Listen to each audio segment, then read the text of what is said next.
A donkey is like a horse with bad PR. It's Jet Theory Radio.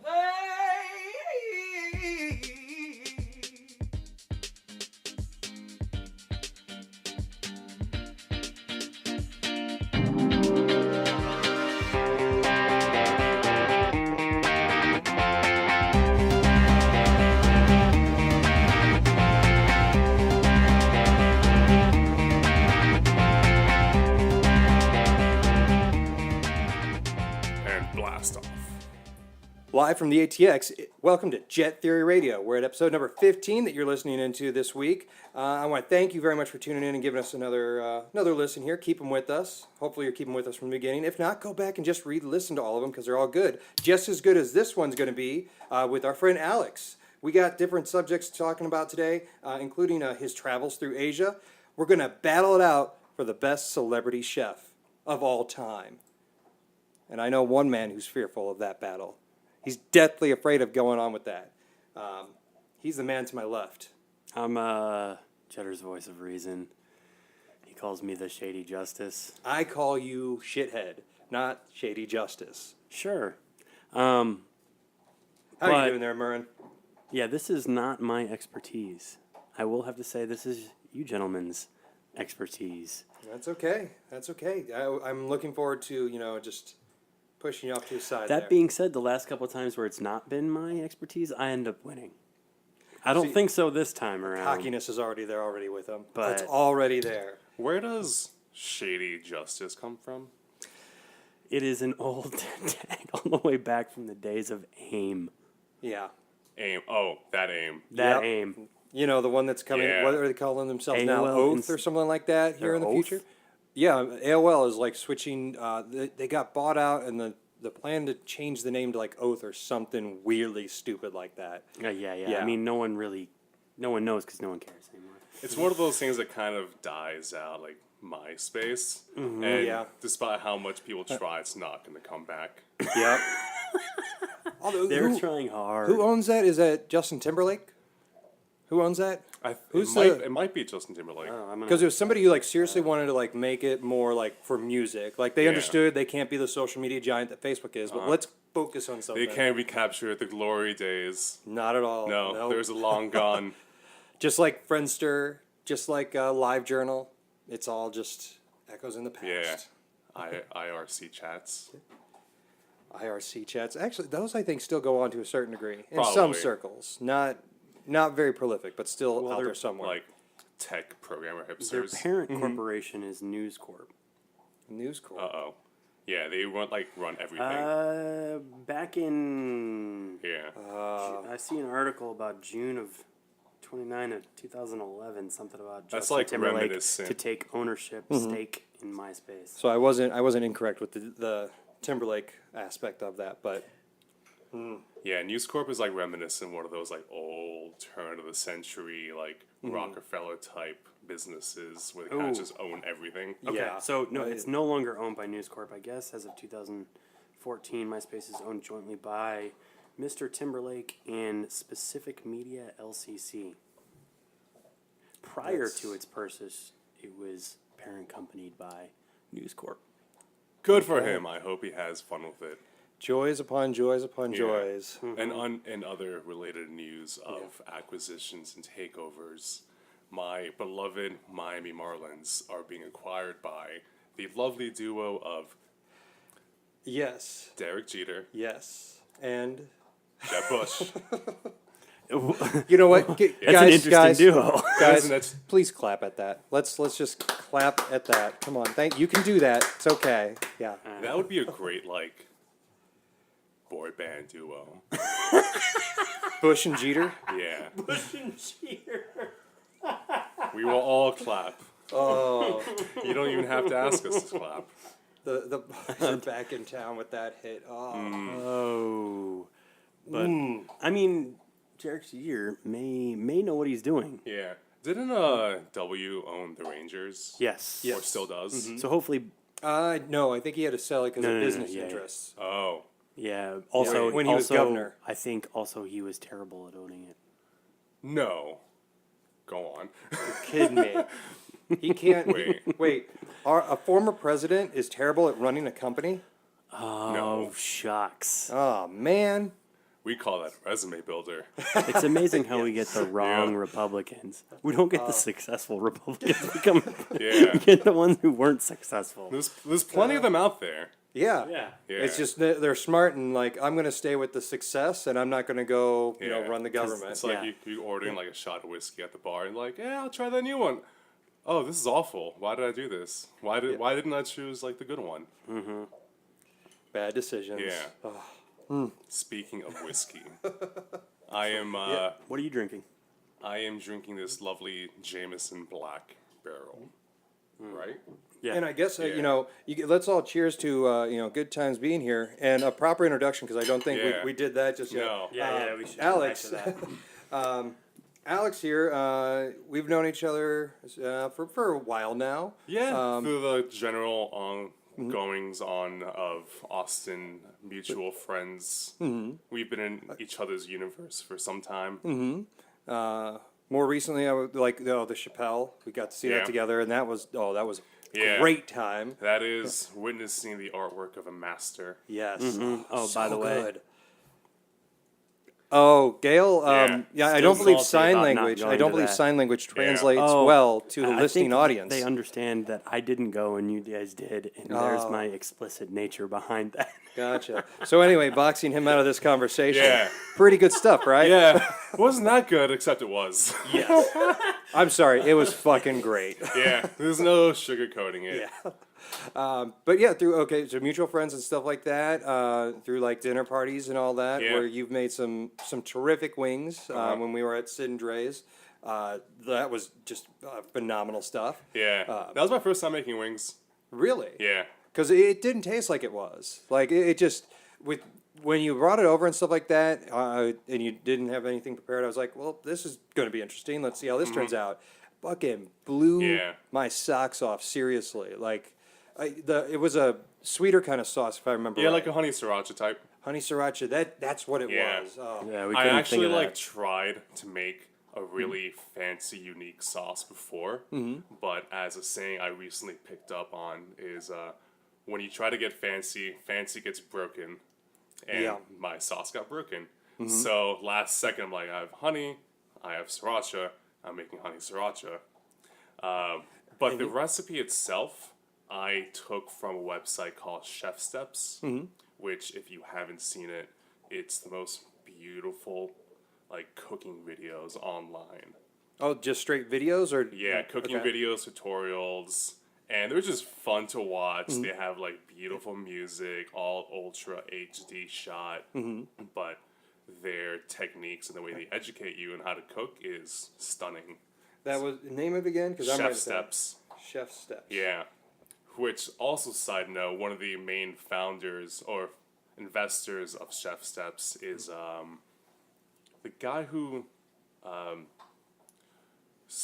Steam, the inventor of Steam. What's this guy's name? I'm gonna go The nerdy guy. I don't know. I'll look them up. Yeah, we got. Yeah, come Mr. on, you Fact guys Checker should know over here. this. Team I- Nerd. I don't. Yeah. Like, I know of the games and I know the system, but I haven't Yeah. like gotten into it. Like I know Yeah. I know more like the console games than I do Yeah. anything on Steam. But yeah, he basically just gave them like a blank check. He's like, have fun. And they did. Yeah. And it's okay. And that we could trace the lineage of that fried chicken to the founder of Steam. Oh, nice. So it's Yeah. still nerdy, even though it's food involved. Yeah. And still, I like that. All in one. All just for you. That's like a I came nice, ready. nice bowl of soup that you just keep Yeah. enjoying bite after bite, and it's Yep. So Wait. You know what then? I say, in all this good talk about food, do we just want to dive right on in and just start the battling early? okay. Gents, you Throwing ready? down fisticuffs. I said let's throw down fisticuffs. Verbal fisticuffs. Verbal fisticuffs, and then we'll get nice later on. Oh yeah. All right, so just starting it up early here. We decided to each pick a famous celebrity chef. This could be from TVs, just from cookbooks, just somebody who's got a name out there you could easily recognize. Probably had a special on like the Food Network or something like that, or was named on something like that. each of these people are familiar if you're into the cooking show scene. With that in mind, I went with a personal favorite that's been around for years, Mr. Gordon Ramsay. A lot of people probably see him. He's the foul-mouthed chef that does Hell's Kitchen on Fox, Kitchen Nightmares, Hotel Hell, which is a weird kind of... I think everyone knows thing. Gordon Ramsay. I don't think he's Yeah. a guy who needs an introduction. Oh, yeah. He was a throwback to the opening line here about, because he always calls everybody donkeys. So you got to, if you knew that, you got the opening line there. Did you watch his original Kitchen Nightmares? Like, The one in the UK? Yeah. Yeah, I've seen the original Kitchen Nightmares. I've seen the F Word. I know there's a documentary that really blew him up, and I didn't get Boiling Point, if I remember right. I didn't get the chance to see that, and I didn't get the chance to see the Hell's Kitchen in the UK. Yeah. But pretty much everything else since I've checked it I out. know the original one, the UK version's actually really good. Where it's Yeah. like actually his personality rather than like the American bastardized scripted version. It's the one in the U.S. My big thing about it is in the UK version of his shows, he's the narrator, and he's like guiding you through the whole experience and getting to understand what everything that's going on. In the U.S. version, they really do dial up the drama Yeah. and just make it seem like it's the worst thing ever. Oh my goodness! And that's where a lot of his. He always says, "This is the worst I've ever had. This is calling it the most terrible thing he's ever seen. The most terrible thing he's ever tasted."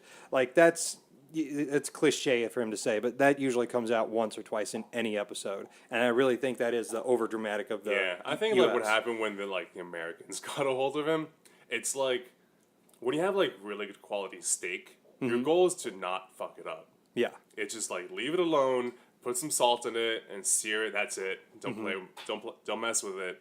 And the American version, they wanted to mess with the steak. Yep. And then you get garbage.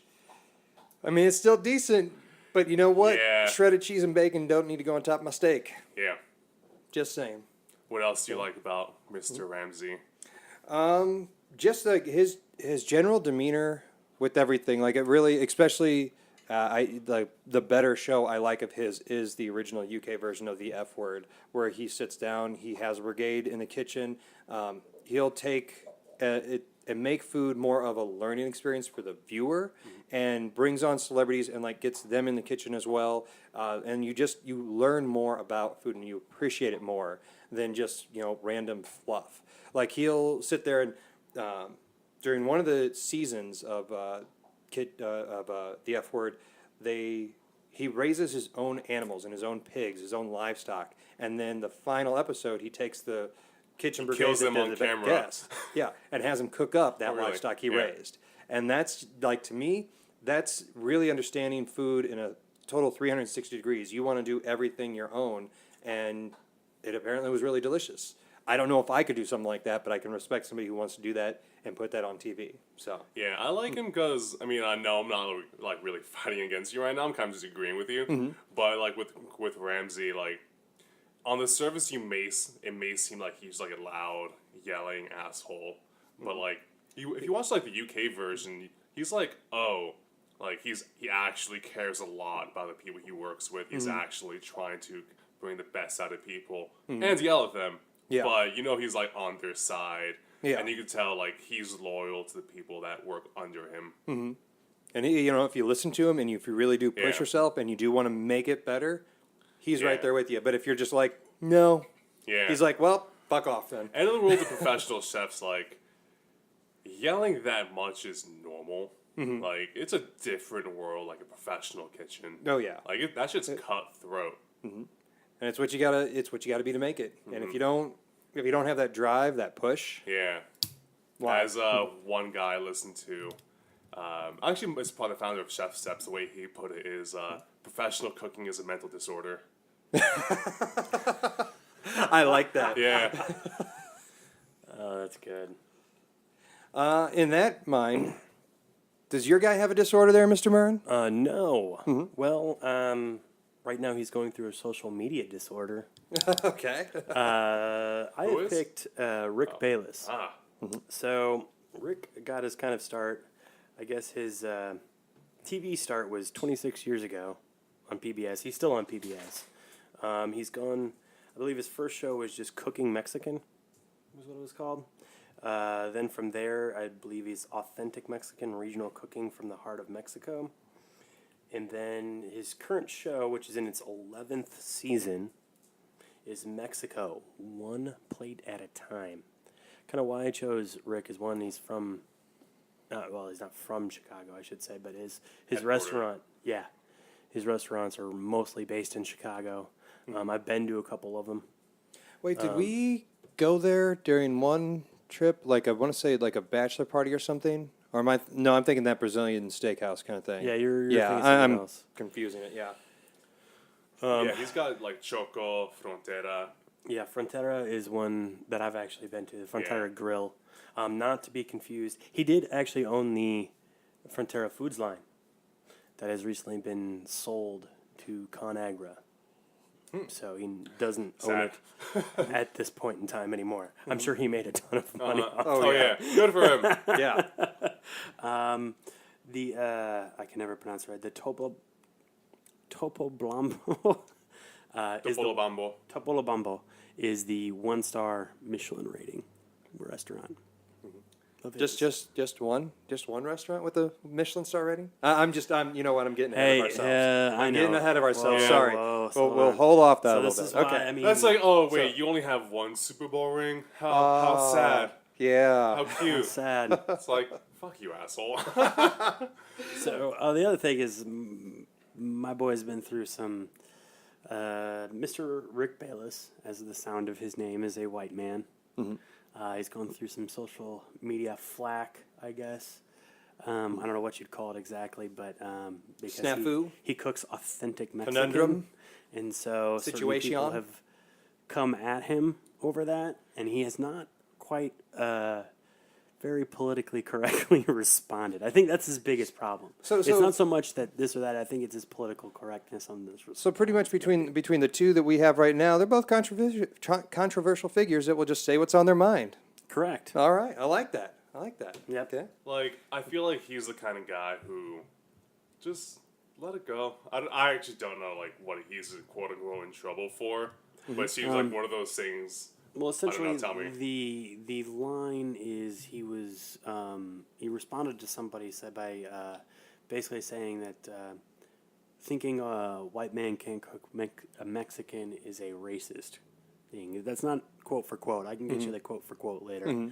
But essentially, that's kind of that by implying that it's implying racism, and that kind of was like, yeah, you're kind of make a lot of money, you do all this. Can't you just kind of shrug that one off? That someone would say that, because it's really not a lot of people are actually saying that.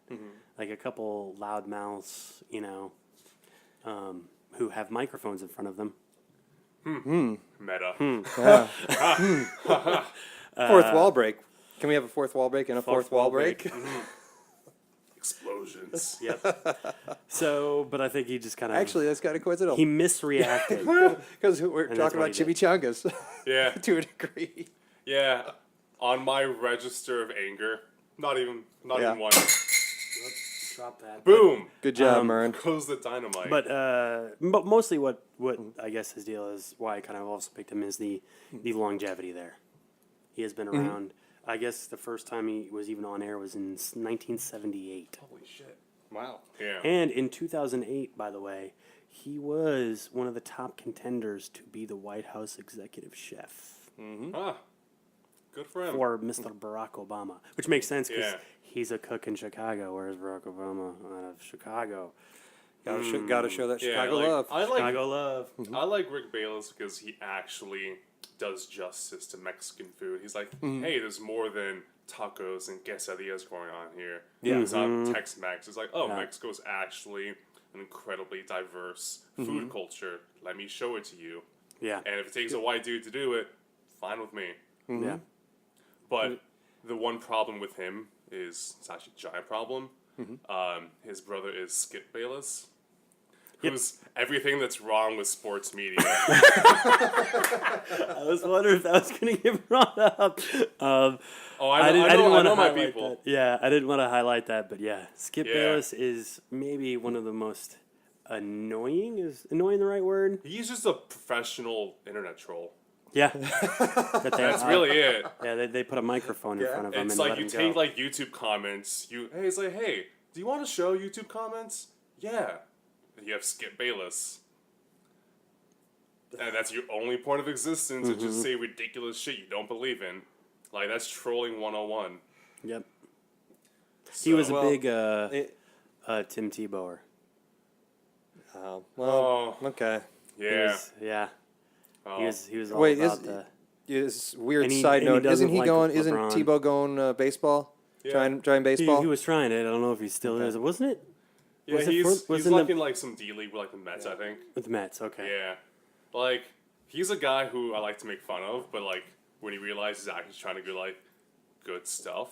Yeah, I mean, he does his Good thing for just him, like let him anybody have it. else. Yeah, I Let don't. him have it. He did during the few games I did see him playing for the playoffs for the Broncos, if I remember right. He did good. The one, no, Yeah. the defense did really well, and Well, it's like the state that he didn't fuck up. Yeah. He Well- did enough to not lose. Yeah, which being a fan of the Bears for so long, that's like that's my Yeah. standard for a QB. Do enough not to fuck I up. think he. Hey, whoa! That Bears defense took Rex Grossman to the Super Bowl. I'm not denying else that. can say that? I'm Yeah. saying you just got to do enough not to fuck There's a up. lot of good quarterbacks that Tebow has more playoff wins than. Yeah. Yeah. That's true. Sad. I mean, if I was Tebow, I would talk shit all day. Yeah. Like, But maybe he's a better man for not. boring. Yeah. Not into that. Yeah. You're being very Skip Bayless here right now. Your pick then. What? Who'd you go with? Like, Bourdain has greatly influenced my desire to travel the world. So I've been watching his shows for years, and it's really kind of helped me become the wander slut that I am. So just being able to travel the world through his lens in like his honest, authentic way is like really cool. And I saw like he does like just travel pretty much everywhere as much as he can, and Yeah. that's the story behind his show there, right? No reservations. Yeah, he wrote a book. He was kind of just gonna retire into like oblivion as a professional line cook, but then he published Kitchen Confidential, which if you haven't read is a very good book. And then everyone's like, "Oh, this is a really good book about kitchen life, and we've never had this before." So that spawned like some crappy like chefs. Like his original show, that's like what it wasn't No Reservations. It It was was it's A called Cook's Tour. Yeah. yeah, that one. Then that spawned off into everything that we see now. But another celebrity chef that I find highly entertaining right now is Action Bronson. Action Bronson. Yeah, I read up a little bit on Action Yeah. Bronson. he's a professional rapper. He's okay. Get this: combine Anthony Bourdain and Biggie. Okay. And make it a fat Albanian dude. There you have Action Bronson. Okay. And he has a show on Vice called Fuck That's Delicious, where he gets really blitzed, stoned, and just travels the world, eats tasty food. Oh, I think I've Yeah. seen this or I've seen a clip because that concept, yes. Yeah. Oh, is he? Or I might be confusing this. Is he a guy that wears like New York stuff all the time? He's a fat Albanian dude with a giant beard. You can't Yes, miss that's him. the guy. Yeah. That's Okay. the kind of dude you see on the street. It's like, oh, like, Yeah. there's no mistaking that person. Yeah. Sorry, I just saw a picture of him that Yeah. had the instant like, yes, that click. That was the guy I was thinking of. Yeah. Well, I mean, if I got paid to do that, I'd be enjoying the living Yeah. hell out of it as well. It's segueing into the inspiration that Anthony Bourdain has given me was like one of my biggest dreams was to be like a knockoff him, travel the world, eat food. So that is how I wound up going to Asia. So getting into that, I was in a weird stage of my career where I just quit my job with no real backup plan. And I was in an online class run by a friend of mine here in Austin called Land a Job You Love. It sounds cheesy, but whatever. And one of the exercises was go on Kickstarter and find people doing interesting projects. So I just put on Kickstarter, food and travel. Just why not? Let's see what's out there. So I was scrolling along and I found this thing called Taste, a food documentary. I clicked on it and it was some guy named Kevin in California who has this travel show where he goes around the world and interviews food entrepreneurs in similar breadth to Anthony Bourdain, but very specific to, like, instead of profiling an entire region, just profiling one specific person at a time. So I'm like, well, this is awesome.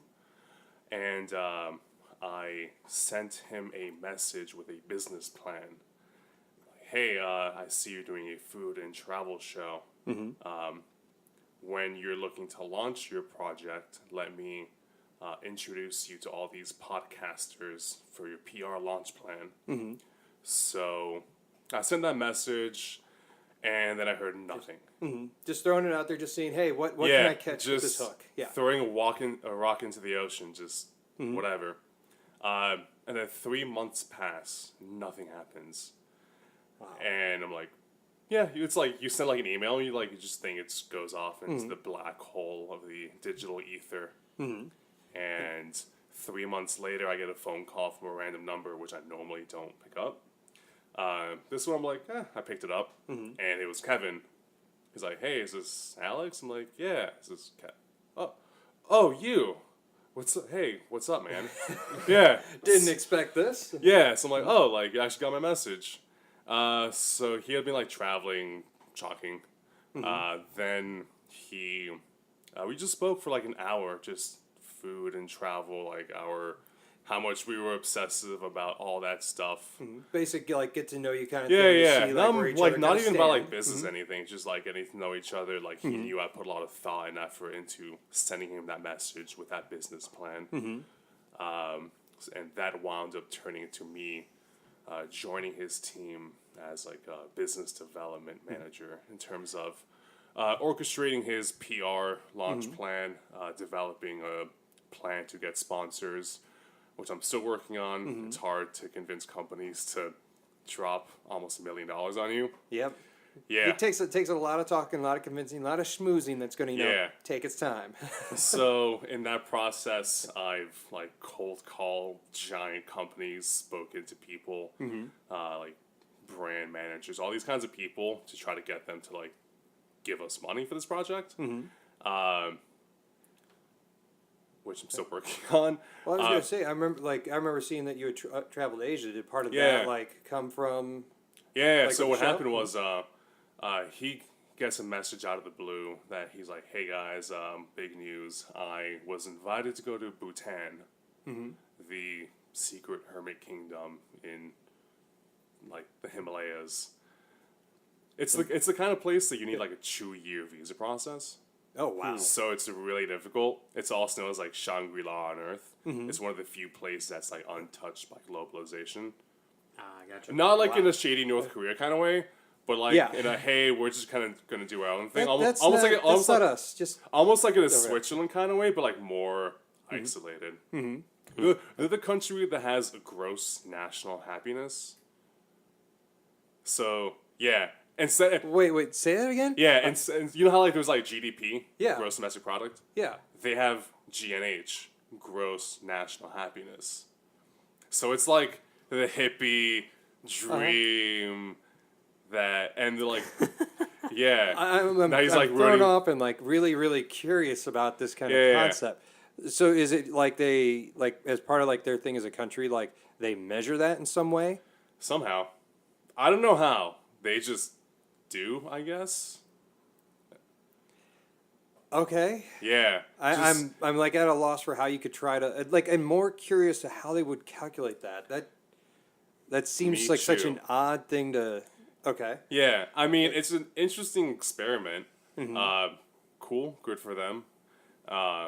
So he was invited to go to Bhutan, and then he's like, "Hey, Alex, we've been working together for a few months. I'm going to Asia for like 5 months to film my second season. Do you want to come? And it's one of those things like you tell someone, hey, come visit me sometime. They're like, yeah, sure, I'll do it. For me, it's like, no, that's a threat. It's like, oh, you're telling me to do something crazy. I'm going to do it. All right, stepping up to the plate. I'm like, okay, yeah. So let me get back to you like in a week. And in a week, I booked my ticket from Miami to Hong Kong round trip with flight miles for free. Wow. Yeah. Wow. If you want to travel, get flight miles. Oh yeah. They work. So I booked my trip to join him for 7 weeks out of his 5-month expedition. Doing what in particular? Just like was it more film, like the more technical kind of background, or more I don't like know interviewing anything people? about film or anything about that. I was just there along for the ride. All right. Yeah. And we didn't meet in person until the hotel in Bangkok, where we meet in a hotel in Bangkok, and we're like, we're going to be sleeping together for the next 7 weeks. All right. Nice to meet you, person. Yeah, pretty much. So that wound up with me going to Hong Kong, Thailand, Laos, Myanmar, Bali, and the Gili Islands. So as part of your work there, are you like just getting into the culture, getting to the foods, like, or just talking one-on-one, like you were saying, like talking to the chefs and getting to know them and knowing their history, or? It's a lot closer to like a chef's table in terms of we are focusing on one individual person per episode. For example, a rice farmer in Thailand. We spent some time with them, stayed with them, learning what they do, how they live, filming them. Very immersive. And Kevin is a one-man film crew, so he's doing it all on his own. So he just finds all these stories of people from all over the world, like Asia's best pastry chef in Singapore, a police officer in Bhutan who's looking to reclaim Bhutanese culture, a hotelier in Myanmar. Just all these ridiculous stories that he's telling these stories about. So how many? Like he's filming over a 5-month time span. How Yep. How many people did you get to meet in that 7 weeks that were the focus of an episode? For me, Chu. Okay. I was involved in the less film-heavy portion because filming a food show on your own while backpacking is fucking hard. Yeah, I'd imagine so. And all the credit in the world to him for being able to pull that off because it is logistically impossible when you have to drag 50 pounds of camera gear through like the jungles of Borneo. I have a hard time, just carrying like the 20 pounds maybe max of equipment we have here just from the bedroom into this room. Imagine taking like all this stuff around backpacking through like Southeast Asia by yourself. No, I think I'd pass. Like, there's some things I want to experience in the world that not even near the top of the list. Yeah, so that got to be the coolest thing I've ever done in my life. How many, and I don't know if you want to get into that now or if you want to circle back around now that we know more of the influence for your pick for Anthony Bourdain, if you want to go back into the debate part, or do you just want to continue on with that? I'm fine with either, because let's just run wherever this goes. Whatever questions you have, let's run with it. I guess the most part is the kind of food that you were eating over there, because if that's the focus, I would imagine you either get to have some of the best kind of food, especially with the people that you're interviewing and talking to, or I mean, what was that part of it like? Yeah, so we didn't do a lot of high-end luxurious food because that wasn't really the focus. What we did was normal food that people eat just on their everyday basis. Oh yeah. Like the rice farmer was more about the process of how he makes rice, how him and his community avoid droughts, build infrastructure to manage that. But the food itself, it's very rural, so it's what's around is what you make. What you can grow, that's what you you go to the day market where there's dozens or hundreds of people selling fruit, vegetables, meats. in questionably sanitary circumstances. The kind of things that definitely won't be. Questionable. Okay. The kinds of things that would not be allowed in America. But you just go there, you pick up some vegetables, pick up some meat, make whatever dishes from there.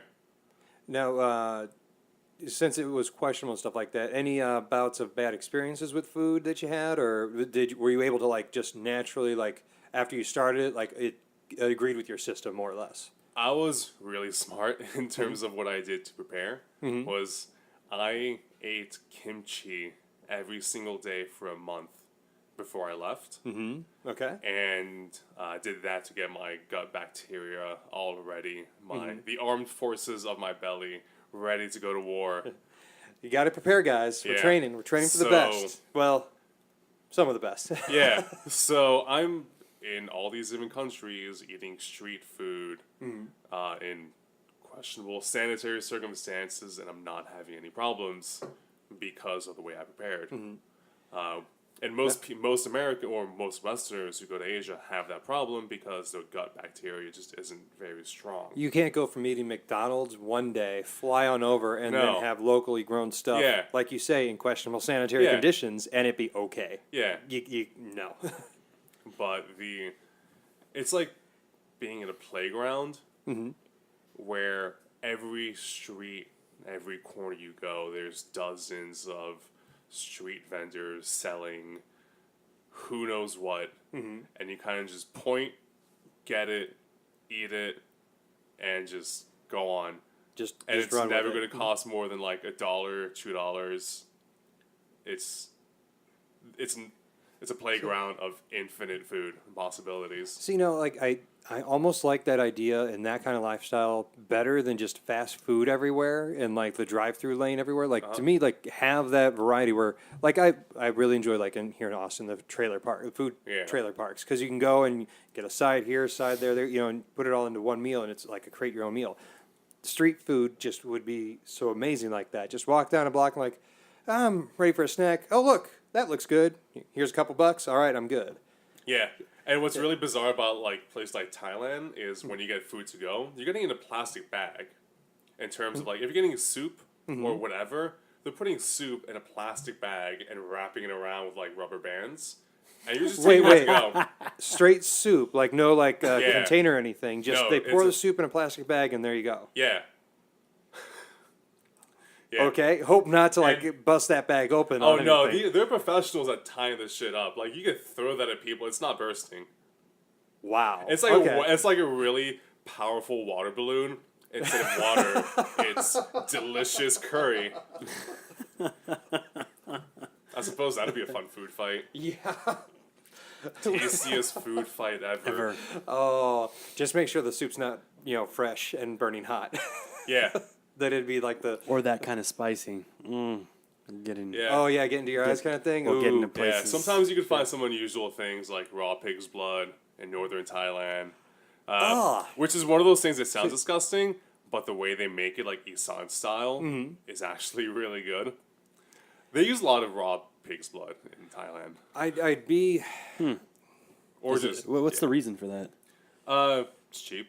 Okay. yeah. Yeah, that's when you really get down to most cuisines of cultures around the world. The answer to the question why is it's cheap. Yeah, and It's just cheap, use it's available. Just use it. It's there. use pretty much it's like the saying that like a lot of people attribute to like Native Americans. They used every part of like the animal kind of thing. Uh-huh. Same kind of thought pattern. It's just That's most of the world because they can't afford Yes. not to. yes. Whereas here we're like, oh look, we're just throwing out about half the food we purchase Yeah, from the store it's because like people who don't because- like to eat like chicken wings because there's bone on it. Well, or it just Oh. ends up in this thing you call a hot dog. oh yeah. Yeah, I mean, I do thoroughly appreciate a Chicago style hot dog. Yes, I do too. It's Yes. one of the greatest inventions in American history. So good. I actually saw a friend like post a picture of them eating a couple of those, and I was like, I miss that. Yeah. Yeah. There's a little bit of nostalgia It's there. too absurd not to love. Yeah. What do you have? The yellow mustard, neon green relish, got the pickle. pickle spear just Yeah, right on pickle, top. no ketchup. No ketchup. No. No ketchup is an ingredient itself. Okay, like I can't even tell you the last time I had anything with ketchup. Period. Like I'll Yeah. occasionally like have it I just to don't dip eat fries, ketchup. but even that's iffy because I'd rather have like there's this really good jalapeno mustard that'll dip fries in. Yeah. That's some good stuff. I was at a Central Market recently, and apparently boutique like ketchup is a thing now. Really? What? Yeah, but like, okay. I'm more surprised it hasn't been a thing before, and I'm really curious to find out like what's going on because it is just like tomato sauce. Think about all the there's like boutique srirachas, boutique mayos and mustards. Yeah, I guess it is about Yeah. time for Why can't is Well, I guess Whataburgers had like their spicy ketchup for a Yeah, while, yeah, so I yeah, mean yeah. that's Yeah. something. It's not making me want to. Well, I'd want to try it, but I'd want somebody else to buy it so I can try it rather than like me just outright it's getting just ketchup? Yeah, again, like if it was like a like the Yeah. jalapeno mustard, I had no problem buying that because I knew I like mustard and I'd have it multiple times if I liked it. Whereas with ketchup, I don't really have ketchup that much. Like to me, like sometimes a meal seriously is just like cook up some fries and just dip it in mustard. Like that was really good. So jalapeno is an easy transition. But if I don't use ketchup anyway, and I get a more fancier kind of ketchup, it's just going to sit there. And I spent $5 on a bottle of I ketchup. feel like I would rather just dip it in marinara. If I'm gonna use a Damn. tomato based, Really? Italian Anything. here. yeah, if I'm gonna tomato based anything. Why am I gonna go with the sweetness of ketchup when I could go with the more So earthy flavor of a marinara? You're just calling ketchup then a sweeter version of sauce. A little bit more thicker, probably, but just a sweeter sauce. like a easily replicated version to put in a small packet and deliver across the United States. The genius of ketchup, though, is it has every flavor profile all in one. Sweet, salty, savory, umami even. It's all in one. That's why it's so popular, because it's every flavor put together in one sauce. Which makes sense why it's like really popular in America, because it's just this like melting pot of everything. Huh. Yep. I And then- guess, maybe. And Bit then of, also, bit of a stretch maybe, but I'll go with it. I Yeah. mean, that's. And also- I'm Yeah. being nice. I'm being really, really nice. Yeah. how much preservative is in your normal ketchup? Oh. Like, that's one of the things you put in your 1950s bunker that you expected to last. Oh, yeah, like, past if we're living nuclear in- radiation. If we're playing Fallout, like, there's definitely Nuka ketchup in there. Yeah. Oh, if we're playing So- Fallout, yeah, you get easily cans of tomato sauce that could then Yeah. be used for ketchup. There's a lot of food that's going to be in Fallout that we have. Yeah. Most fast food, Well, canned anything, really. Yeah. see, that's why, like, when, and this is a weird, like, to bring this up, but that's like some critiques about Walking Dead and it not being realistic because by the time so many years they're into the apocalypse, a lot of those canned food might be going bad. It's like not if they're in America and there's a bunch of Not preservatives in Spam. it. Yeah. Yeah. Spam is eternal. Long after humans are gone. It's like Life After Humans, that show. Yep. You'll have the animals and the plants reclaim the cities. Spam is still fucking there. There'll be human-sized cockroaches Which is eating eating on spam. vintage Yeah. spam. Cockroach just And turns here the we- little twist thing and opens. Spoiler alert. Here we have the late era human spam. Yeah. So, what would you say your food palette is large? Like, do you like to get crazy with the kind of food you eat? For a while, no. I was pretty much just burgers, fries, frozen pizza, mac and cheese. Like, give me that kind of stuff. And then one year for New Year's, I was like, I want to try something different. So when I go to a restaurant, I want to like have something that I don't normally have. Like, because I very typically, like, if I went to a Hardee's, I knew exactly the kind of burger I was going to get. If I went to a Steak and Shake, I knew exactly like the Frisco melt that I was going to get and have, and like that was going to be it. Like, I just have that one or two dish from every restaurant. Well, then I branch out and I'm like, well, time to, like, I would go to a fancier restaurant and be like, all right, I'm going to try something that really is out there that I don't like. I got into like eating mushrooms a little bit that way because of that, like in beef stroganoff. Mushrooms? I never had Like that. basic Mushrooms. mushroom? Really? Basic mushrooms. I never touched mushrooms my entire life Wow. until Not even fun ones? Nope. Oh, But yeah, eating Mushrooms. Eating mushrooms. No, I never got into that until it was mixed with stuff, and even now, I still don't like. I couldn't have it on a pizza. I couldn't have it like as a topping on Wow, itself. that's- But like mixing with other stuff, I'm slowly getting Such into amazing things because recently I made a actual shiitake pizza, like the full mushroom base, and basically made a pizza on top of it. And because I've seen a couple people do something like that. I mean, to me, mushroom has been a freaking staple. But then again, I grew up on pastas and things thanks to an Italian mother. That, I mean, mushroom was Yeah. in a ton Yeah. of things. There's a lot of cultures that use like dried mushrooms really well. Like a lot of Japanese soup Yes. bases are mushroomy. A lot of Italian food has mushrooms. Like, if you go to Whole Foods or Central Market, if you go to like the bulk section where they have like dried mushrooms, some of those fuckers are like $60 a pound. Like this shit's expensive. I see. I can't. If since I'm just slowly stepping into that kind Oh, of yeah. area, I'm not going to spend like that kind of money for it. Yeah, like, I mean, you're just, I'll not. baby steps, you know, Yeah. my way to that.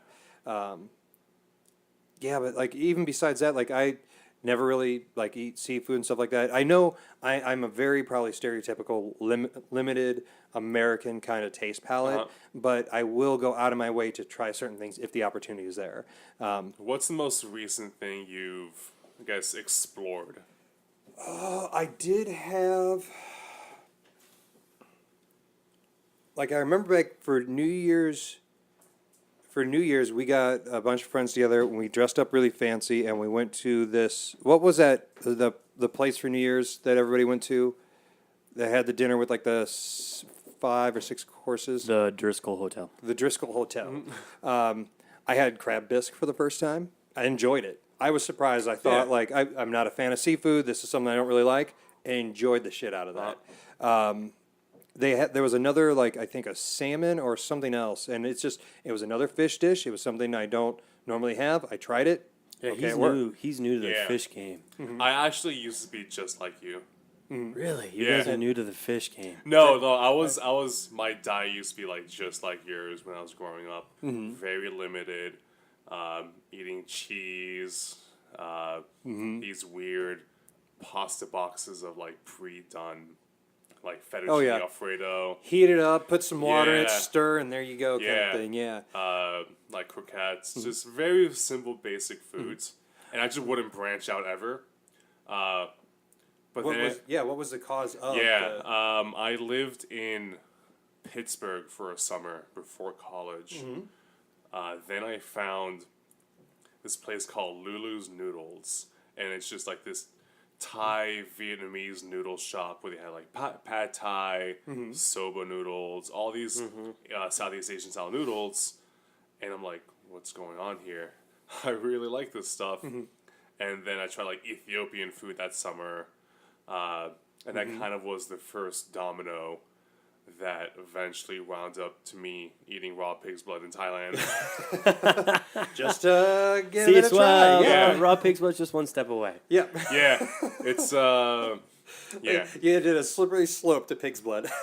yep. There's another unusual dish I had in Bangkok, but it's called bird's nest soup. It's actually a Chinese dish. Okay. And of course, it's a delicacy. So bird's nest soup is. I'm kind of like just the name alone makes me go mind travel in a couple of different this directions. is one of those so- things that's like Chinese, like medicine. So it's gonna be funky. Okay. So you have a nest where birds hang out, and apparently one of those things birds do is spit. Yeah, Okay. birds spit. Especially, I mean, they spit to feed their chicks. Yeah, Spit in their mouths. chicks love spit. Yeah. Yep. So, Ba-da. so they gather that spit and they dry it out, and they take that dried spit and they mix that in soups, powder it, and they mix it with all these random things, and you could put it in soup, and it's called bird's nest soup.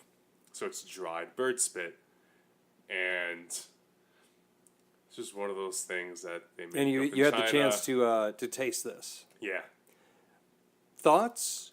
it's unusual. The flavor. I wouldn't say it's very flavorful. It's kind of just there. It's unusual, obviously. Tried it. Okay, move on. Yeah. But flavor profile wise, it's not like, wow, this is the craziest thing ever. It's just unusual. Yeah. Yeah. Yeah. I guess, yeah. There's not really. I'll put it this way: when you have a culture that's been around for over 6,000 years, that's a lot of time to get weird. Yeah. And there's a lot of cultures that have been around for a lot longer than ours have been here in the States. And you realize a lot of these people have come up with some unusual ways to eat food. You know, I really wonder why that hasn't carried over to, Chinese takeout around here. I mean, that seems like it'd be just a natural evolution from there to here to bring that over. Yeah, no. If you think Mexican food is diverse, which it is, China, it's a billion plus Oh, yeah. people, 6,000 years of culture, super regional. You're gonna have a really diverse food scene over there.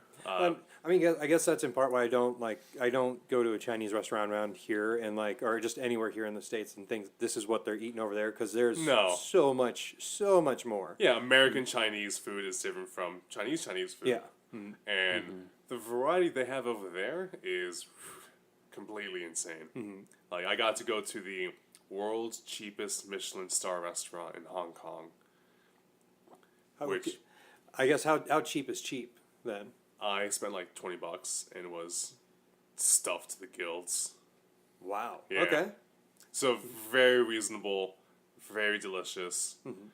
But yeah, there's a lot of food culture to draw upon, and that's why to me it's like a playground where you get to really tap into like the human experience by seeing why does this dish exist? What's the story behind it? And oftentimes it's poor people who have not much else, just trying to get by. And that's the story of most food cultures around the world. Like a lot of the food, like that used to be poor people food, eventually becomes like luxury food, like escargot. It's fucking snails. The French, like poor French people hundreds of years ago were like, well, snails. Fuck They're it, there. whatever, let's do it. Yep. And then hundreds of years later, you pay like $10 for 3 fucking snails, and it's delicious. I never. No, I don't think. I don't think I could go to that kind of. You'd be surprised. You'd be very surprised. Yeah. Yeah. Once you get into There, it. there is an encyclopedia-sized amount of food that you don't think that you would like, but you would really like. I understand that they don't knock it till you try it, but just the initial reaction in there is, do I really want to try this? Yeah. Yeah. I mean, that's why sometimes it's best for someone to kind of sneak it on you, in a way. I mean, that you don't know what you're about to eat, but to you, at that point in time, it's just taste. And so, what does it taste like? Yeah. Uh-huh. You don't know what this is, but you put it in your mouth and it's like, Yeah. oh, okay. Yeah. Especially Yeah. if it's in like a combo dish, maybe like I don't know, like a salad or a mixed bowl where you don't realize you're eating snail, but you maybe think it was a shrimp form or some other kind of small mussel-ish kind of thing, and then it turns out. Speaking of which, have you had mussels? Yes. I want to say I've had it once, but it's the way that the texture was. It was like mushrooms for me. It was really weird to get into. Like spongy-ish, I guess, would be the way I do it, or like chewy, and I just don't like that kind of. Yeah. Okay. So you like the chicken wings that I made? Yeah. One of the ingredients in the sauce was fish sauce. Yes. Yeah. Which yes, I've heard about. I haven't had on anything because I just don't. I don't go that. To That's that route some of food. ranky, pungent shit. It's just ranky, raw fish, just there letting sit in salt, and you just take whatever's left over and you use that. Yeah. And you smell it, it's like, oh god, like, no, this is going to be terrible. But you use it in cooking, it's like, oh, this is kind of amazing. So what sometimes sounds awful and disgusting actually turns out to be delicious. I think I remember that because I remember you like bringing that out when you were making the sauce, and we were Yeah. just like, what? And that was part of like the low expectations were set, and then you just blew that out of the water because it was phenomenal. Yeah, I kind of like challenging people's like food palate by putting in fish sauce. Oh yeah, sometimes just sneak it in there a little bit. Yeah, It reminds me. What was it? It was on the F Word where Gordon Ramsay snuck in chicken stock in for vegetarian meals just to like get them to eat that. He once served ham to a vegetarian. It was just like, oh, here's a special dinner, and underneath the vegetables was ham. And when they took a bite, they didn't realize they that were eating is ham. hilariously fucked up. Yeah. I love it. Again, he's pushing them to just try a little bit. Oh yeah, this chicken, it's fucking raw. It's raw. You Gordon dunk Ramsay it. memes are some of the best memes on the internet. Memalicious. Oh, I enjoy them always. Did you see the recent video where it was comparing him and how he treats kids on MasterChef Junior versus like anybody in Hell's Kitchen? No. He's very nice, very sweet, very respectful to the kids, and is just very nice and like very encouraging. And then on Hell's Kitchen, he goes complete opposite. Oh yeah. I mean, you don't want to like traumatize kids. You Yeah. save that till like their working age, then you traumatize them. Yes. Then you instill the fear of God into them, but not when they're little. And little, it's like, yeah, go. You're making your mistakes. It's okay. Learn it now. You'll be all right. You'll be all right. But I guarantee half those kids anyway are just child actors, or they're not actual chefs. They're just Yeah. there to promote whatever. And I say that with fact because there was one kid who, I kid you not, was on another kid's reality show, and like was on something else. And I tweeted about MasterChef episode, and his Twitter account liked my thing, and then that's when I explored a little more. I'm like, wait a minute. Wait, what? You've been on 3 different reality shows this week. You're, child actor. Yeah. Do you know the origin of celebrity chefs? No. There was a guy named Shep Gordon who was the talent manager for people like Alice Cooper and a lot of Jimi Hendrix for a while, and all these like really famous artists. And then he became friends with some celebrity chefs like Roger Verger, Emeril Lagasse. And then he's like, wait, like all the musicians I represent make a fuckload of money. All these chef people, they make beautiful food, beautiful art, and they're poor. Like no one pays them. And he's like, I'm going to fix that. So he did. So he's the guy behind like Emeril Lagasse and Mario Batali, all these guys. Like he's the reason celebrity chef is a thing. And that just pretty much opened the floodgates for everybody else. Yeah. Just come. I've heard this story a couple times. Yeah, that's like it's if pretty cool. You got to watch the documentary. Shep Gordon's something Supermensch.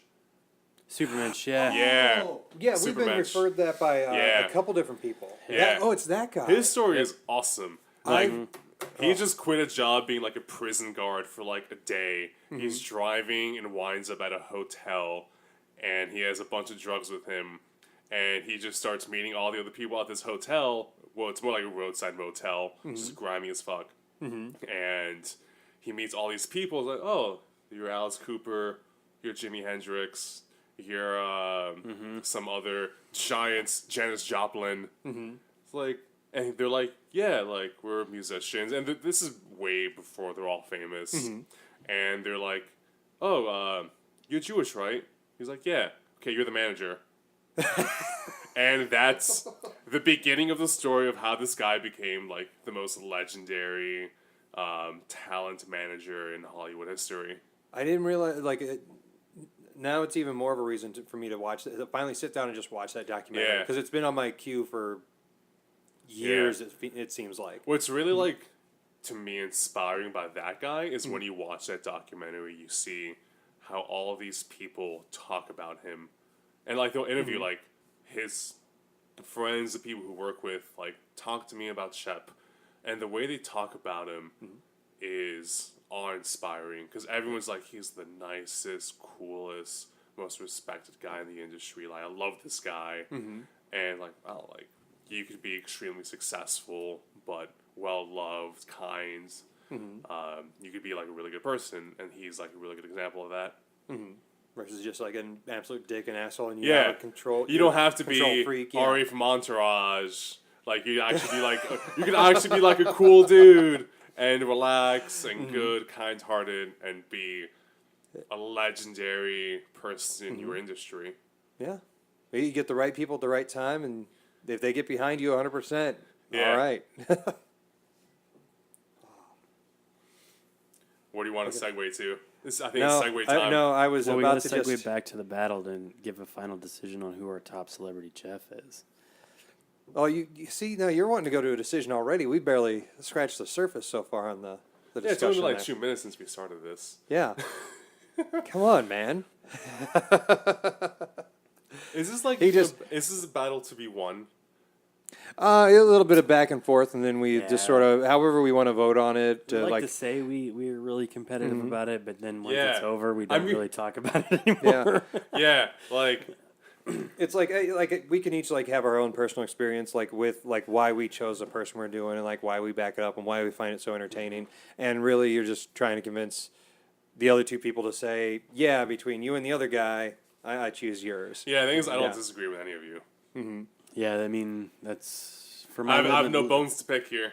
Yeah, my limited experience. I mean, I don't really have a negative thing to say about anybody's. Well, I guess let's, and just not so much for competition, but I know I've had some of Gordon Ramsay's cooking. I visited one of his restaurants. You visited a restaurant for Rick. Rick Bayless, yeah. Have you been to a Bourdain restaurant? He doesn't have restaurants. He's never Oh, owned that's any. right. Actually, what he is doing, I think, is one of the coolest things.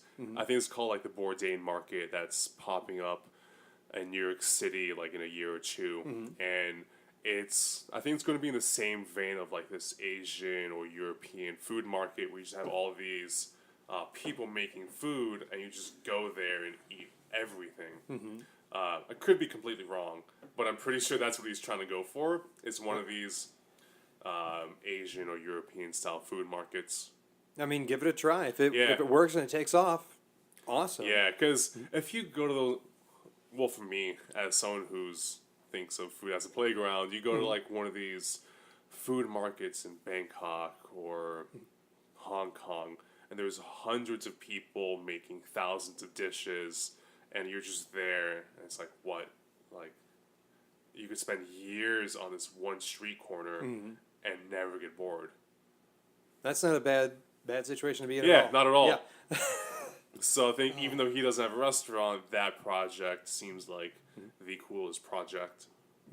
Have you been to? Well, you said you were at one of Rick's restaurants. Yeah, Choco. Have you ever been to a Ramsay restaurant? I don't think so.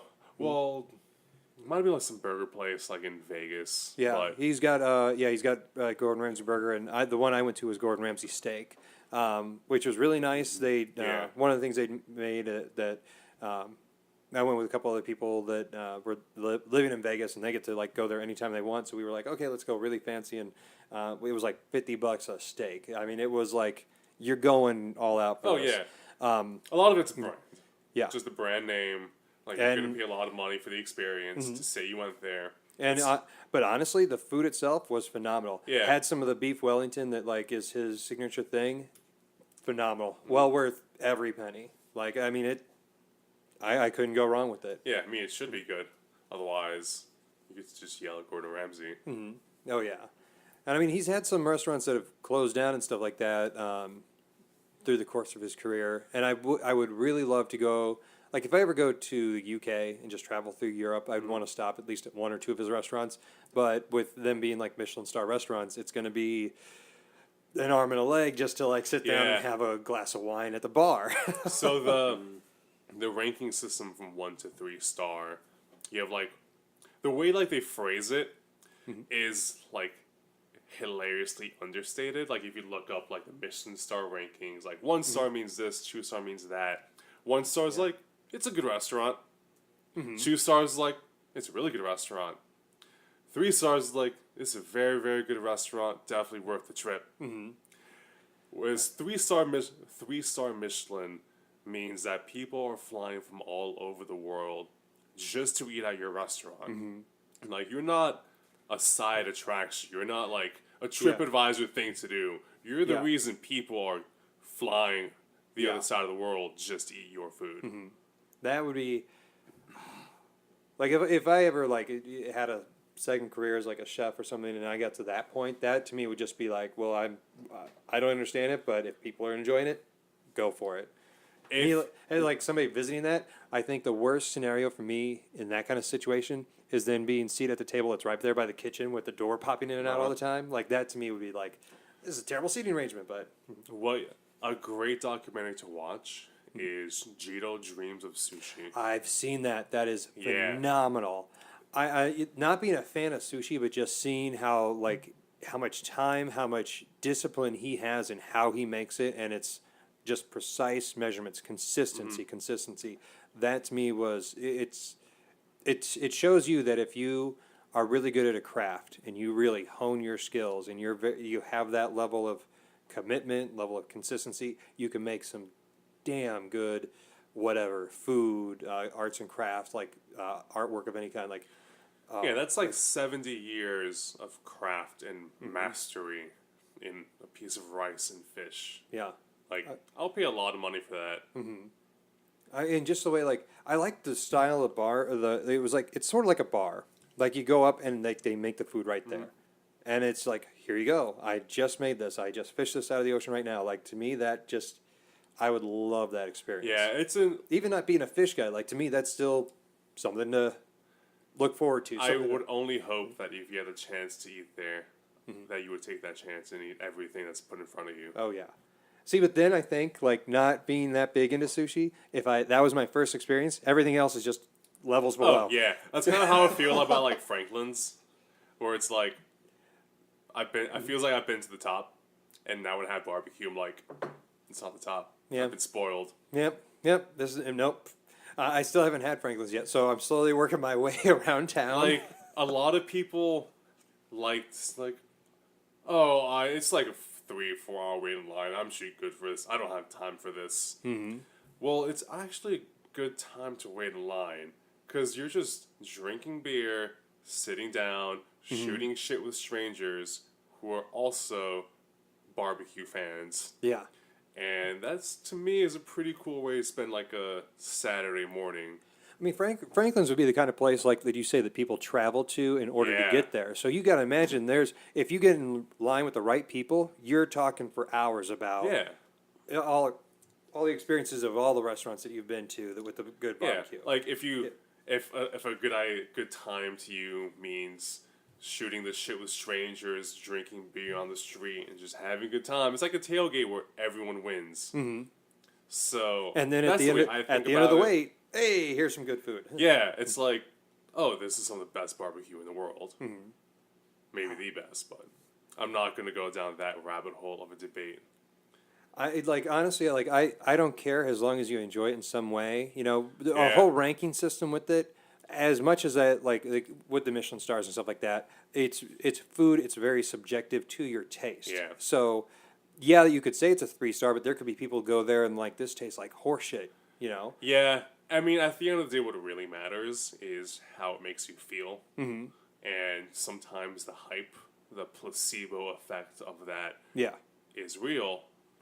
Like with wine, what happens sometimes is you put 2 glasses of wine in someone, and you tell someone this glass is like a $50 bottle, and this glass is like a $15 bottle.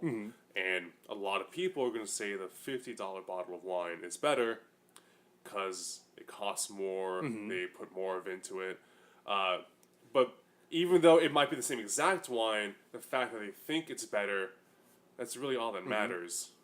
Ramsey did that on the F Word. He had a couple different times. There was one time he actually had somebody who was like a big wine aficionado, was a master taster, or whatever. Yeah, sommelier. And the master taster could actually like name the region and like everything yeah. about the wine just from the taste, which is really that's a skill to have. Oh no, you should watch another documentary on Netflix called Somm, SOMM, short Okay. for sommelier, Okay. and they follow a group of people who are taking the Master Sommelier exam, which is one of the hardest exams in the world.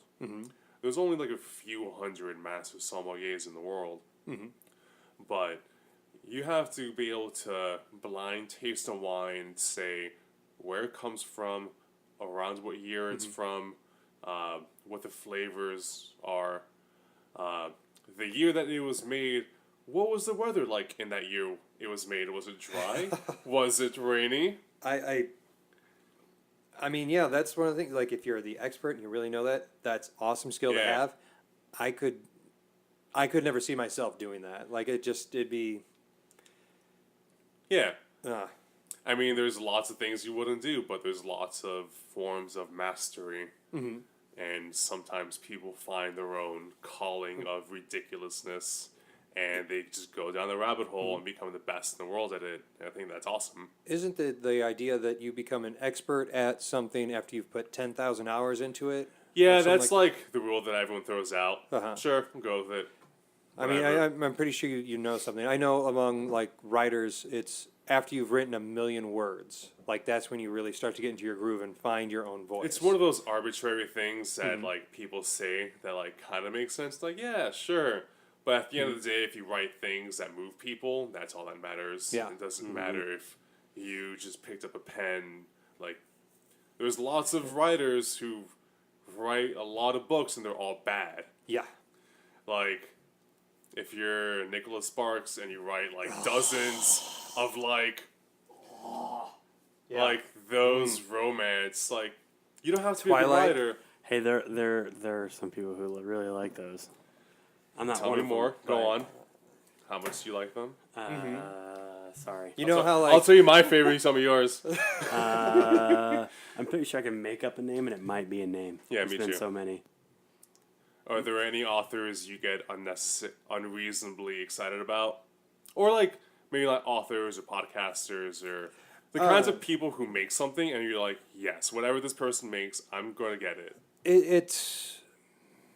it's a yes and no because the people like some of the important like not important people, some of the more prominent people that I follow that do that create something, they're always creating something. So there's always a smorgasbord of like stuff to consume by them. Like I'm a big Neil deGrasse Tyson fan, so I listen to the Star Talk podcast.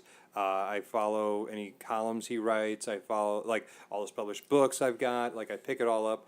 Like that to me is just something I just consume it, and I like listening to like his lecture series and like online videos. But there's so much out there. He could have honestly, I think he has a new book out, but I don't know because I don't have the time to go and research that. Yeah. People like him, Pendulet's another big one. That I try to get everything. You do have a lot more of your stuff. I mean, the way you get into certain series of comic book writing, and then people who direct this or that, Yeah. and all of that. I mean, There was one guy who he's a really good artist, and unfortunately, he doesn't make a lot of stuff because the stuff he makes takes a lot of time, and it's very structured, and he's very, wants to put himself out there. But I got into David Mack, who is an artist. Drew up some Daredevil comics years ago, and I wasn't quite into his art style back when I originally read it. And then I met him. It was really funny. I met him at a comic convention, C2E2, which just happened in Chicago, an Entertainments Festival. And back when I met him, I walked up to him. He was wearing a Nine Inch Nails shirt, so he had like my favorite band. He had his latest hardcover book out there, and the forward from it was from Chuck Palahniuk, one of my favorite writers. He's awesome. So I was like, Palahniuk, Nine Inch Nails, your name's David.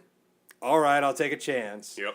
I picked it up. I never read the book until like months later, and then when I started reading it, I was like, you could literally pick up. It was a seventh volume of that series called Kabuki, and I started reading it. And I was like, this is getting really good. I need to see how this begins. Even though he said you can pick up just 7, and after you're finished, you can start back at the beginning. And it all circles, it all loops around.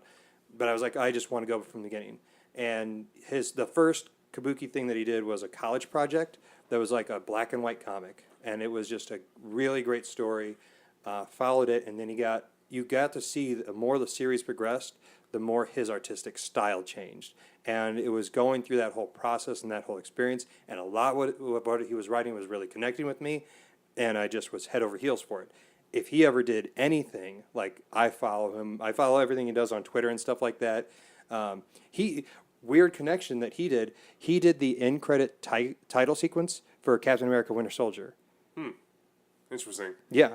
Really just Wonderfully random. Yeah, Jessica Jones. He did if I'm not mistaken, he did the intro credit for the Netflix show because he was he worked on like a lot of the comics and stuff like that when it originally came out. So yeah, like when you get into somebody, you really just fall for them and get into them. How about for yourself? Anybody in particular that you like got to jump on like that? Yeah. Dan Carlin. Yes. I've mentioned him to you before Yes, a few times. There's a guy I work with who mentioned him as well all the time, and yeah, Yeah. So Dan Carlin is one of the most amazing storyteller podcasters in the world. And he tells these insanely long stories of history topics he finds fascinating, such as the rise of the Mongol Empire, the fall of the Roman Republic, the World War One, the war between Germany and Russia, and some of these series are. It started off as like 1 hour episodes, then 2 hour episodes, and then far along that domino, his World War One series was like 6 episodes, about 24, 25 hours long. wow, And I'm going to re-listen to it.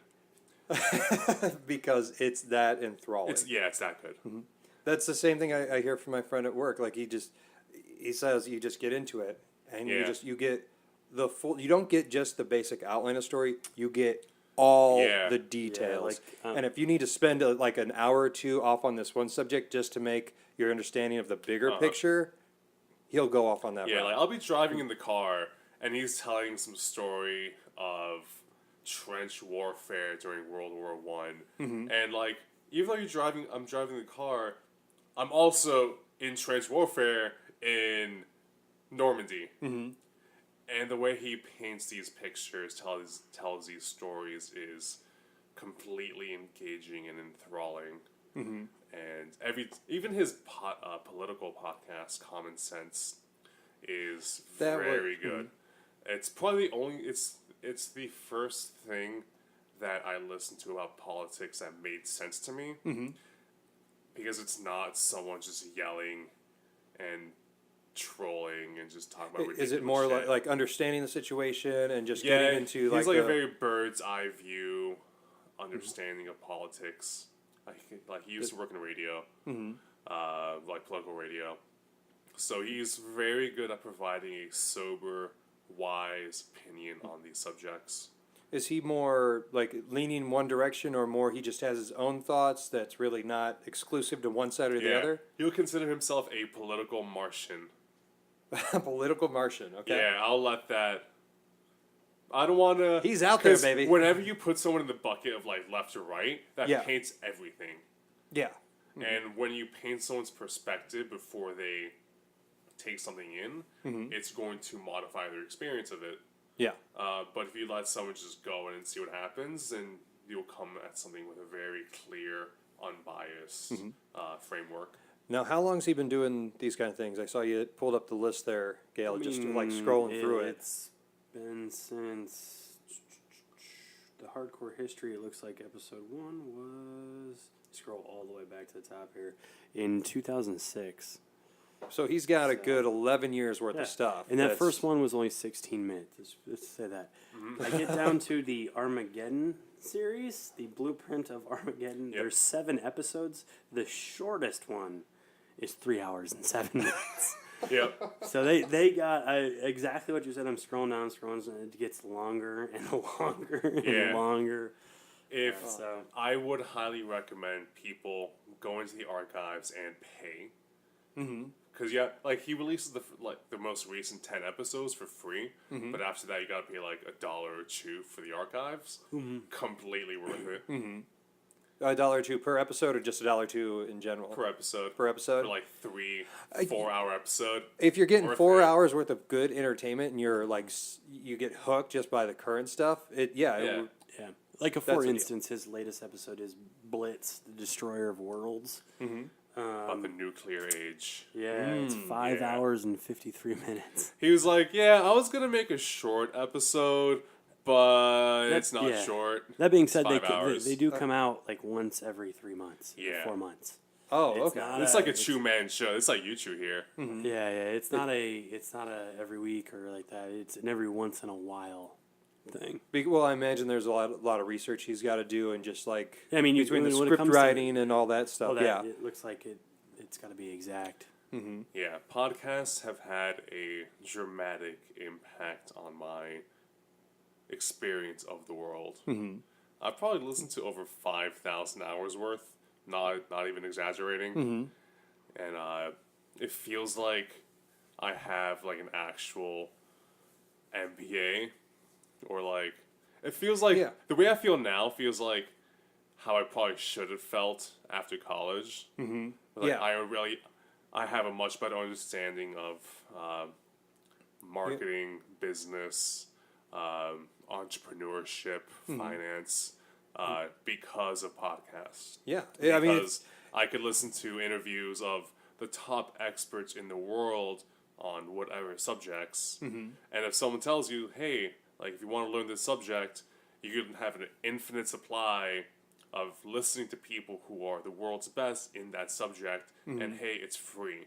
Yeah. Why wouldn't you do that? oh yeah, like it's you start listening to stuff that is your interest, that's in your wheelhouse, and it sort of branches off enough there. Like with the Neil deGrasse Tyson stuff, there's a lot of science that I like and enjoy, and there's so much you learn and you take in, and it definitely is something very much more valuable that you get for free, like you were saying, than like you go and off to college and pay thousands of dollars Yeah. to get to get a certificate in something. Like in college, you would pay all this money, all this tuition, and every once in a while, you might get some speaker from some company where you made lots of money, and he would grace you with his presence, this whole ordeal.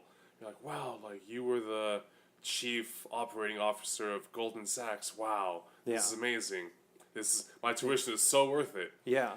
And Versus, then like- fast forward a few years later, you get to listen to that guy on a podcast and all of his colleagues and all the people who think he's an idiot. and you do that all for free. It's all there. Yep. So you could really get a much more thorough insight and understanding of these people just by listening to them. I guess what degree do you have? I've 2 degrees, finance and economics from Penn State. Have you been able to use that since? No. Murren, what do you have? I have a art degree with an emphasis of video and photography from Illinois State. And have you been able to use that at all since? Not really. I've got an associate's in art at the community college in Bloomington. It's an associate's. Yeah. I think the way the world is changing is a degree won't mask anything. Because a degree is just a piece of paper that's social proof. Yep. It's like this, like back in the day when college was very exclusive, hard to get into. It's like, oh, you went to like Harvard. Wow, that's like social proof that you're a pretty smart person. Yeah. Now that college degrees are commoditized, everyone has them. Everyone is expected to have them. So you're kind of on the same playing field when you have a college degree. But what really matters is, especially in this world, you need to know how to create value. And a piece of paper doesn't magically mean you can create value. So the way it's changing is you have to find other ways to communicate the fact that if someone pays you, they're going to get their money's worth, their value's worth. So it's not that education isn't important, it's more important than ever. You just have to be more effective in communicating. Yeah, if you bring me on board, it's going to be worth it. I'm going to provide value for you. And more importantly, the world of entrepreneurship is more infinite than it's ever been because we have the internet. Oh, yeah. You too could turn this podcast into a business just by entertaining people, providing people with value, and they don't care what degrees you have. Yeah. If you create something that people want to put money on, there you Yeah. go. Yeah, I'll go and I'll watch the ads on YouTube for you. Yeah. I'll like sit there and do the Patreon and stuff like that and send you money because Uh-huh. there is something of what you're saying or what you're doing that I find either entertaining or I enjoy, and I want to make sure it keeps on going. So if that means throwing a few bucks your way, all right, so be it. Yeah, so like Dan Carlin, for example, people just give him $1 per month or $1 per episode. Yeah. And since he has so many listeners, I'm sure he makes a lot of money from it, just from doing exactly what he wants to do. And as long, he keeps on doing it, so that audience just Yeah. it builds and builds and builds, and And another one of my issues with college is I think college is a really good idea for some people in some fields like engineering or maybe architecture, computer science. But a lot of fields are being disrupted heavily, like finance is being completely disrupted. Like being a financial advisor really isn't a good idea anymore because robots could do your job way better than you. oh yeah, you And- have that little bit of personability that you can do, but I, who knows how to work with computers and can get that same information and just read off what the computer says, can do a better Yeah. job if I'm more personable. Like that's the thing I've never. Like I remember years ago when I first was like debating about college, or it was just growing up and talking to like my youngest brother who was debating going to college and getting a degree and stuff like that. And I remember telling him, and it's an opinion I've had to this day, if you have a skill set that works for you, you do not need a college degree to go out and do what it is you want to do. If you're a musician, go out and be a musician. You're a filmmaker, go out and make film. Things like where if you're a scientist or something like that, where you need that upper education just to get that specialized in your field, that Yeah, works great for you. I agree. Cool. 60, 70s, 80% of other people don't need that. Like the problem is for most people, the default is yes, and pay whatever it takes. Got to do it. Got to do it. Whereas a lot of people, it's like, no, this really isn't working.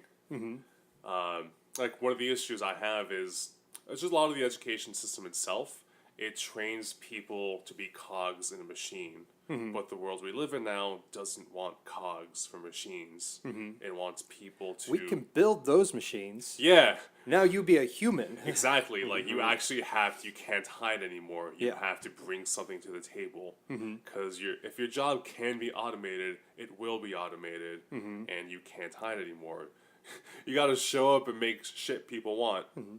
I mean, that's it. Like I've always worked like in some form of like the service industry, and I've always enjoyed it because there's like some personability to it. You know, if I'm serving like a table or something like that, or if I'm talking to people on the phones, sometimes there can be those bad days, but a machine really can't do my job because people have tried putting machines in, that kind of job atmosphere, and a lot of people just really don't like it Yeah.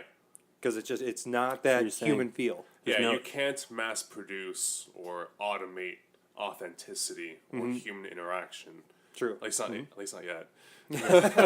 Well, at least, I mean, you're also not going to be able to automate a cooking chef or anything like that. at this Could you? point. If you use the exact okay, here's like a, I mean, I don't know let's if you're look at familiar some with of the complicated recipes, and you're really going to get a machine to put all of that and get all of that, and without a human having to feed the machine. I mean, it's like the difference between like a robot like recreating Van Gogh and Van Gogh making Van Gogh. Yeah. exactly. It doesn't the I mean, originality. yeah, like the whole human part of Van Gogh is why it's so valuable. The story of Van Gogh, his I guess that's the placebo effect again. Like his legendary status in history is why he's a big deal. Whereas if you just redo his work and sell it as a copy, no one cares. Yeah. So, like, in a world of automation and abundance, the only things that are scarce are trust and being human. Yeah, subjectivity. Because I mean, how's a robot? Just like what we were talking about earlier, no one has the same tastes. So how's a robot gonna? They could have the exact same ingredients, exact same this, do the exact same thing every time in a dish, and everyone's gonna have a different opinion. Yeah. So that's not really replicable. Yeah, I mean, if you want to go somewhere where people have multiple reviews or tastes, just go to Yelp. It's fucking awful. Yeah. Yeah, Yelp. Yeah, that's really you want There's to just a talk lot about. of people who like to be mad. I don't know. I Well, I think computers have replicated trolls. Yeah. Hi, Russia. Or what was it? Was Fancy it Bear. was it Microsoft that put out that bot on Twitter that suddenly like became like a Oh, yeah. super like alt right It kind became of like Mecha Hitler. yeah, Yeah. in the span of like 2 days. Whoops, I Yeah. have to take that Well, one that down. escalated quickly. Yeah, It's like, yeah, this AI thing might be a bad idea. If Yeah. you accidentally intersect internet trolls with AI, that's not good. Internet trolls might be the downfall of humanity. Yeah. I mean, it's gotten us here. We're yeah. a little bit more orange than before. Just a little bit. That red's turning orange. Yeah. Oh, that's It reminds me of a Chinese proverb. May you live in interesting times. Yep, they are. Yep. At the very Yes. least. As crazy as they can get, they are definitely interesting times. Oh my. We could start down that path, but I think Yeah. we'd be here for another little while. Yeah, it's one of those rabbit holes. It's like, That's what that we silence have is enough. for. It's Yeah. like a TV show where there's like a new episode every single day, and it just doesn't stop ever. And it's like, well, this episode was really depressing, and this episode's really depressing. Why are all these episodes really bad? Yep. It's a reality show that's just reality now. Yeah. Although I do like some of the more commentary that's coming out of it. I'm liking seeing how the reaction to it all goes. Like, yeah, it seems like a very bad situation, but for as much bad as social media and stuff like that has done in the world today, there's a lot where it's using those same strengths that got the bad in place to rebel Yeah, against it. it's like social media is just power that we're just figuring out how to use. It's like when people made nukes the first time. We're like, oh, I wonder what this thing does. Oh, that's what it does. We should be a lot more careful with this thing. Or like I remember hearing the story like of the printing press. The printing press came out, and it was years before like the concept of like a newspaper got out there. Like I'm talking like decades before that happened. The internet is very much still in that same kind of era. Hey, we just started it. We don't Yeah. really know what this thing is. We're also in a really unique point in history that's never going to happen again. Because we are a generation who grew up with the internet, and we are being governed by people who didn't. Yep. Like, the people who are governing us didn't grow up with the internet. How old are you? 27. 27. Okay. So you would be considered a millennial in Yeah. some circles like that. I'm 35. He's 36. So we're that sort of in betweener, the Generation X and the Yeah. millennial generation. There's this idea that it's called the Oregon Trail generation. It's the in betweener where Yeah. you still had phones in the house. You played Oregon Trail on computers because that's the game that first came out. Like you were this in between stage where you remember VHS tapes, but then you also remember DVDs and Blu-ray coming out. Yeah. Like you're at that intersection of culture, and I think as soon as people in our age start getting into those positions of powers and stuff like that, it's going to be a much more understandable where millennials are coming from in that regard. And I even hate using that phrasing Yeah, because it's just one of those words that, like, people use, and people Yeah. generally know what you're talking about, but Yeah. it kind of doesn't mean anything. it's like, okay, them young kids, more or less, is Yeah. what they're saying. That's what it's coded word for. But, like, yeah, the ability for people to, it's hard, like, empathy is difficult when we grew up being able, like, learning how to Google things and research things, and like, oh, we have, like, the ability to, like, fact check things. being governed by people who made careers on knowing people couldn't just instant fact check things. Yes, Yeah, absolute that, bullshit. and you had a generation of people that, have the internet in their hands versus a generation of people who got told by a turtle to duck and cover under a wooden desk to avoid a nuclear blast. Yeah. So there's a gap in communication. What we have here is a failure to communicate.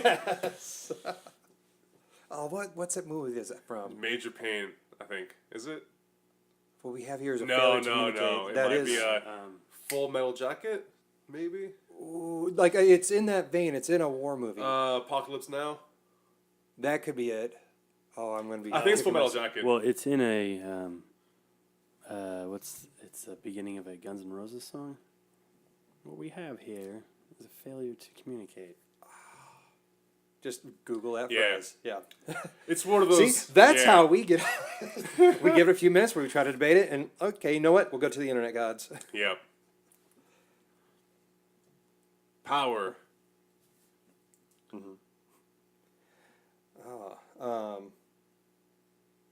What do you think? It's been a couple hours actually. Wow, time flew. Oh, Do you Yeah, want to yeah, we're at almost 2 transition hours. to wrap it up? You Sure. there? Okay. All right. While Gail is figuring that out, then let's just go ahead and is there any final words of anything you want to say, Alex? The beginning Oh, lyrics of Civil War of Guns N' Roses. that's it. It keeps on bringing up Cool Hand Luke. Oh. Yes. What we've got here is a failure to communicate. Yeah, movie speech from Cool Hand Luke, Yeah. Okay. huh.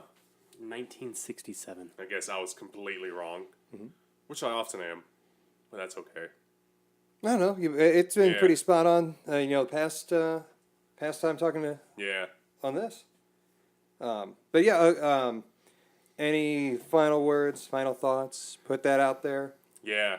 I wanted to give a shout out to my grandmother, Abuela, because she's always wanted to hear me on radio, and Yeah. like she was one of the only people who realized my voice was kind of unique. So because she used to be like an opera singer, and she helped me with my speech impediments figure out how to use my voice. So she's always been like, "You should do radio. You should do radio." So Now's- this is me being on radio. Oh yeah. Internet radio, but still radio. Close enough. It'll I'll count. take it. Cool. Mr. Shady Justice, I hesitate to ask if you've got any final thoughts or words, but We'll let the internet decide the battle.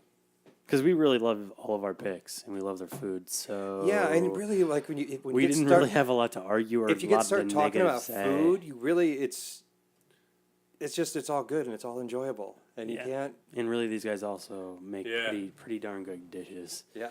in general. You don't really see much of a bad dish coming from any one of these Mm-hmm. three. We did pick kind of three powerhouses, too. True. Yeah. Well, fight over. And that was there's a battle there for us, guys. Yeah. All right. What's our next subject? Woo! Anything then for you, Martin? Anything else? No, that's Nope. it. No All battle right. winner. Let the internet decide. All right. In that case, do let us know feedback, thoughts. If you liked, if you didn't like, okay, we'll listen to what you got to say. Who's your favorite chef? Yeah. Who's your favorite chef? Aw. Celebrity. Celebrity. Yeah. Celebrity chef. TV. Just as an author, however they're known. If they're known in some region of the world, that's a celebrity chef there for us. Go ahead and follow us on Twitter, on Instagram. The handle is @JetTheoryRadio. That's JETT Theory Radio. We've got a Facebook page as well, Jet Theory Radio. Check us out there, as well as our YouTube channel.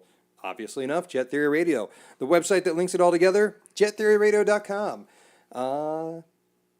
And really, that's about all I got there for you. On that note, then, James, take us home.